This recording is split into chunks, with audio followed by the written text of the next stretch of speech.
कर्ण द्वापर युग के महान योद्धा में से एक थे, लेकिन उनको मिला श्राप उनकी मौत का कारण बन गया। कर्ण को उनके जीवन काल में 2 श्राप मिले थे। उन्हें पहला श्राप उनके गुरु भगवान परशुराम ने दिया था, जबकि दूसरा श्राप एक ब्राह्मण ने दिया था। कर्ण को बचपन से ही धनुर्धर बनने की चाहता थी, लेकिन सूत पुत्र होने के कारण कोई उन्हें शिक्षा नहीं देता था। जब वह धनुर्विद्या सीखने के लिए गुरु द्रोणाचार्य के पास जाते हैं, तो वह भी कर्ण के सूत पुत्र होने के कारण उसे धनुर्विद्या देने से मना कर देते हैं। इससे कर्ण निराश होकर भगवान परशुराम के पास पहुंच जाते हैं, लेकिन भगवान परशुराम भी सिर्फ ब्राह्मणों को ही विद्या देते थे। अब कर्ण किसी भी तरह से धनुर्विद्या सीखना चाहता था, तो वह भगवान परशुराम से झूठ बोलता है कि वह ब्राह्मण है।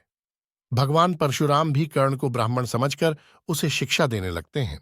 जब कर्ण की शिक्षा खत्म होने वाली होती है, तब एक दिन उनके गुरु भगवान परशुराम दोपहर के समय कर्ण की जंघा पर सिर रखकर आराम कर रहे होते हैं।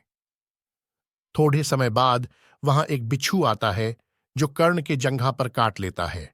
अब कर्ण सोचता है कि अगर वह हिला या बिच्छू को हटाने की कोशिश की, तो गुरु परशुराम की नींद टूट जाएगी।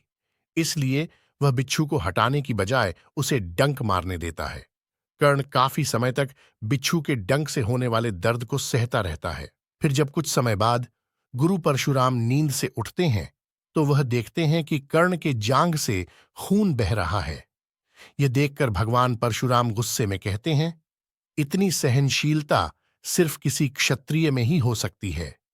तुमने मुझसे झूठ बोलकर ज्ञान हासिल किया है, इसलिए मैं तुम्हें श्राप देता हूं कि जब भी तुम्हें मेरी दी हुई विद्या की सबसे ज्यादा जरूरत होगी, उस समय वह काम नहीं आएगी। इससे निराश होकर कर्ण अपने गुरु से कहता है कि वह स्वयं नहीं जानता कि वह किस वंश और कुल का है। ऐसे में वह सारी बातें अपने गुरु परशुराम को बताते हैं। यह जानने के बाद भगवान परशुराम को श्राप देने पर पछतावा होता है, लेकिन दिया हुआ श्राप वापस नहीं लिया जा सकता था। इसलिए वह अपना विजय धनुष कर्ण को वरदान के रूप में देते हैं। इसके बाद कर्ण भगवान परशुराम के आश्रम से विदा लेते हैं। इस घटना के कुछ वर्षों बाद एक दिन कर्ण जंगल में किसी अत्याचारी राक्षस का पीछा कर रहे होते हैं।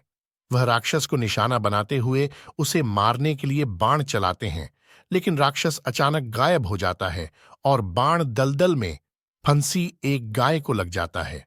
बाण लगने से गाय की वहीं पर मौत हो जाती है। उस गाय का स्वामी एक ब्राह्मण होता है, जो गाय की दुर्दशा देखकर कर्ण को वहीं पर श्राप दे देता है। श्राप में ब्राह्मण कहता है कि जिस तरह तुमने एक असहाय गाय को मारा है, ठीक उसी तरह ही एक दिन तुम्हारी भी मृत्यु होगी। आगे चलकर इन दोनों श्राप का प्रभाव महाभारत के युद्ध में नजर आया। युद्ध के दौरान कर्ण के रथ का पहिया दलदल में फंस जाता है। जब कर्ण उसे निकालने के लिए रथ से उतरता है, तभी अर्जुन बाण चला देता है, जिससे कर्ण की मृत्यु हो जाती है।